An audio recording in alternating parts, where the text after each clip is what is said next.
எங்க பார்த்தாலும் சோசியல் மீடியால திரும்புன பக்கமெல்லாம் நம்ம தளபதி விஜய் தான்.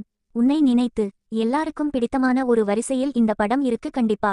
இந்த படத்துல நடிச்ச எல்லா கதாபாத்திரங்களும் நம்ம மனசுல ஆழமா பதிஞ்சிருப்பாங்க. குறிப்பா லைலா அவர்கள் மேல நிறைய பேர் கோவமா இருந்தாங்க அந்த படம் ரிலீஸ் ஆகும் போது. விஜய் அவர்களுடைய ஜனநாயகன் படம் ரிலீஸ் ஆக போற இந்த நேரத்துல பிரபல இயக்குனர் விக்ரமன் அவரது இயக்கத்தில் விஜய் நடித்த படத்தினுடைய சீன்ஸ் எல்லாம் வந்து வெளியிட்டு இருந்திருக்கிறார். 2002ஆம் ஆண்டு சூர்யா நடிப்பில் வெளியான உன்னை நினைத்து படத்துல முதல்ல விஜய் அவர்கள் தான் நடித்திருந்தார். இயக்குனர் விக்ரமன் அவர்கள் விஜய வச்சு தான் முதல்ல உன்னை நினைத்து படத்துல இடம் பெற்ற என்னை தாலாட்டும் பாடலை எடுத்ததாக வீடியோ ஒன்றை வெளியிட்டு இருக்காரு. விக்ரமன் அவர்கள் இதை வெளியிட்டு என்ன சொல்லி இருக்காங்கன்னா, விஜய் இதுதான் என்னுடைய கடைசி படம் அப்படின்னு சொன்னாரு. அது உண்மையிலேயே ரொம்ப வேதனையா இருந்தது. அவரை வச்சு தான் முதல்ல உன்னை நினைத்து படத்தை ஷூட் செய்தேன்.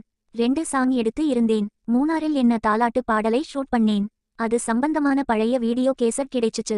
அந்த வீடியோ உங்க பார்வைக்கு பதிவிடுறேன் அப்படின்னு சொல்லி அதை வெளியிட்டு இருந்தாங்க. இப்ப இது தாங்க ட்ரெண்டிங் இணையத்துல. இது ஒரு பக்கம் இருக்க, இன்னொரு பக்கம் ஜனநாயகன் படத்துக்கு கடைசி நேரத்துல தணிக்கை சான்றிதழ் பெறுவதில் ரொம்ப சிக்கல் ஏற்பட்டிருக்கு. இந்த வழக்கை நாளைக்கு தான் விசாரணைக்கு ஒத்தி வச்சிருக்காங்க.